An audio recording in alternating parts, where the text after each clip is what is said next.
वक्त तुम्हारा है, सपने भी तुम्हारे हैं, पूरा भी तुमको करना है।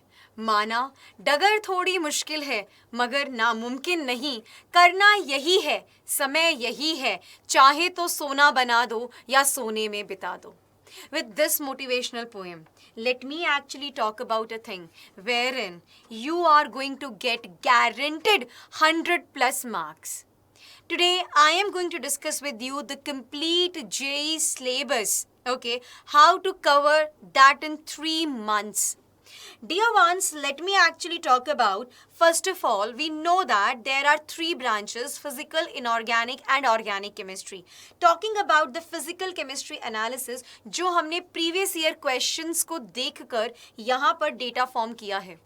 Talking about first chapter, some basic concepts of chemistry. Here you can see कि 1 से 2 questions आते ही आते हैं. Talking about chemical bonding, 1 to 3 questions do come.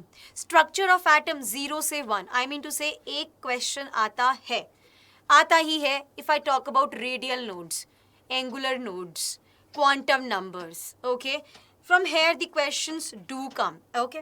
States of matter 0 to 1 question. Thermodynamics 0 to 1. Chemical equilibrium, जहाँ हम chemical equilibrium और ionic equilibrium के बारे में बातें करते हैं, उनके numericals for sure short आएंगे ही आएंगे, तो उसमें pro होना आपके लिए ज़रूरी है. So I'm going to talk about equilibrium. Fine. Redox reaction कभी आता है कभी नहीं आता है, सो आप मान के चलिए ऑन एन एवरेज एक क्वेश्चन आ ही जाता है. Solid state again 0 to 1. Solutions, electrochemistry, chemical kinetics and surface chemistry से 0 से 1 क्वेश्चन. सरफेस केमिस्ट्री से मान के चलिए कभी तो एक और कभी कुछ नहीं आता है. सो मेजरली आपका जो सबसे इम्पॉर्टेंट टॉपिक है, it's basically the chemical bonding, जिसमें आपको प्रो होना है. Each and everything needs to be clarified. Concept clear होने चाहिए, क्वेश्चंस आपसे सॉल्व हो जाएंगे. Fine. You need to prepare the formula sheet. Formula sheet बनाइए जहां पर शॉर्ट ट्रिक्स आपने लिखे हुए हैं, शॉर्ट नोट्स फॉर्म किए हैं कि एट द लास्ट मोमेंट जब आप रिवीजन कर रहे हैं उन दिनों में उस फॉर्मूला शीट को बार बार देखें एंड चीज़ें आपके माइंड में बार बार से क्लियर होती जाएं. That's absolutely right. Moving ahead, practice constantly and consistently. Okay, रोज प्रैक्टिस करना ज़रूरी है, चाहे आप 1 घंटा ही दें. ओके, 1 घंटा भी मत दीजिए, हाफ एन आवर दीजिए, बट उस हाफ एन आवर को डेडिकेटली आप प्लीज़ क्वेश्चन सॉल्विंग में लगाइए. पहले दिन एक क्वेश्चन होगा या एक भी नहीं होगा, दूसरे दिन, तीसरे दिन, whenever the days pass on, आपको लगेगा यस हम आधे घंटे में भी करीबन 10 से 15 क्वेश्चन सॉल्व कर रहे हैं, गिवन दैट कि कॉन्सेप्ट हमारा बिल्कुल क्लियर है. Absolutely right, yes. Moving ahead, और अब हम बात करते हैं ऑर्गेनिक केमिस्ट्री के बारे में. यहाँ पर जब हमने एनालाइज किया, we find one particular thing कि सम बेसिक प्रिंसिपल और टेक्निक से 0 to 2 क्वेश्चंस आ रहे हैं. हाइड्रोकार्बन्स देखिए जो कि रोल प्ले करते हैं haloalkanes and haloarenes में भी, even alcohol, phenols and ethers में भी, इवन एल्डिहाइड, कीटोन्स और कार्बोक्सिलिक एसिड में भी कहीं ना कहीं ये रोल प्ले ज़रूर करते हैं. हाइड्रोकार्बन से शॉर्ट मान के चलिए 2 से 3 क्वेश्चंस आएंगे और इनके क्वेश्चन मिक्स्ड होंगे with haloalkanes and haloarenes, mixed होंगे एल्कोहल, फिनॉल, ईथर से, मिक्स्ड होंगे एल्डिहाइड, कीटोन से. सो इसको तो छोड़कर जाना ही नहीं है. इसकी chemical properties is very very very important. Haloalkanes and haloarenes 1 से 2 questions, alcohol, phenols and ethers again 1 से 2 क्वेश्चंस. कार्बोनिल कंपाउंड्स देखिए 2 to 3 questions, hydrocarbons 2 to 3 questions, amines 1 question, biomolecules 1, polymers 1, chemistry in everyday life 1.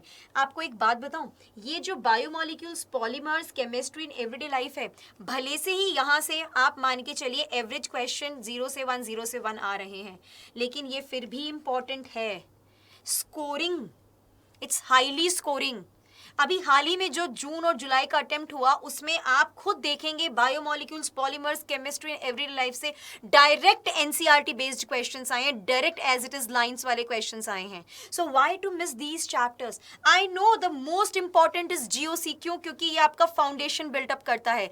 11th class में अगर आपने GOC को बहुत अच्छे से पढ़ा है, क्योंकि बहुत सारे छोटे छोटे कॉन्सेप्ट जीओसी में होते हैं जो एप्लीकेबल हैं in the chapter hydrocarbons, haloalkanes, haloarenes, Carbonyl compounds including alcohol, phenols, ethers, aldehyde, ketones, carboxylic acid. amines तक में GOC के कॉन्सेप्ट्स एप्लीकेबल हैं. तो GOC तो एक ऐसी चीज़ है, जर्नल ऑर्गेनिक केमिस्ट्री, जिसको छोड़ना आप अफोर्ड कर ही नहीं सकते हैं. तो जब आप ऑर्गेनिक केमिस्ट्री की शुरुआत करते हैं, सबसे पहले आप आयुपेक नॉमेनक्लेचर पढ़ते हैं और उसके बाद टाइम दीजिए GOC को समझने में, उसको उनके क्वेश्चंस को प्रैक्टिस करने में. GOC बहुत सारे क्वेश्चंस आपके सॉल्व करवा देगी, इररिस्पेक्टिव ऑफ द फैक्ट अगर वो चैप्टर आपने ढंग से पढ़ा भी नहीं है तो भी GOC के through you can actually solve the questions. Fine. So it's very very important. Moreover, try to understand the mechanism of the reaction. ठीक है. You need to explore the YouTube for short tricks to understand the mechanism. Mains के अंदर अगर मैं बात करूं, mechanism की इतनी आवश्यकता नहीं होती जितनी आवश्यकता एडवांस में होती है. ठीक है. तो पहले आप यूट्यूब को एक्सप्लोर कीजिए शॉर्ट ट्रिक्स जानने के लिए, मैकेनिज्म किस तरह से प्रोसीड हो रहा है. क्लियर है? That's absolutely right. जैसे कि एक है डब्बा method. Try to understand the mechanism of reactions like identifying the attacking species. कौन इलेक्ट्रोफाइल है, कौन न्यूक्लियोफाइल की तरह बिहेव करेगा. The reactant, attacking species, intermediates formed, major products formed, minor products formed and so on. इतना तो आपको देखकर पता लग जाना चाहिए कि इसमें मेजर कौन सा होगा, माइनर कौन सा होगा. ओके, गो विद द डब्बा मेथड ऑल्सो. पता कीजिए न्यूक्लियोफाइल कौन सा है, इलेक्ट्रोफाइल कौन सा है, कहाँ पर इलेक्ट्रॉन डेंसिटी ज़्यादा है, कौन लुईस एसिड है, कौन लुईस बेस है, किस पर्टिकुलर रिएजेंट का क्या काम है. So go with that particular thing. Mechanism की अंडरस्टैंडिंग ज़रूर रखिएगा. शॉर्ट ट्रिक्स को एक्सप्लोर कीजिए. बहुत सारी शॉर्ट ट्रिक्स मिलेंगी मैकेनिज्म को प्रो करने के अंदर. ठीक है, go with it. Okay. Name reaction, distinguishing test, note down and revise constantly. वही मैं कहूँगी, फॉर्मूला शीट्स बनाइए.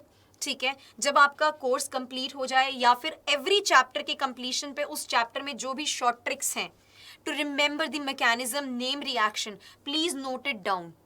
किस पर्टिकुलर रिएक्टेंट को कैसे हम डिस्टिंग्विश करें थ्रू दिस पर्टिकुलर टेस्ट, जैसे Tollens test, Fehling's test, Benedict test, haloform test. ठीक है. इन सब चीज़ों को आप प्लीज़ नोट डाउन कीजिए और कॉन्स्टेंटली देखिए. इवन रिवाइज का मतलब सिंपल है, पढ़ लो एक बार, दिन में एक बार 5 मिनट तो दे ही सकते हैं. You can go for it then. ठीक है.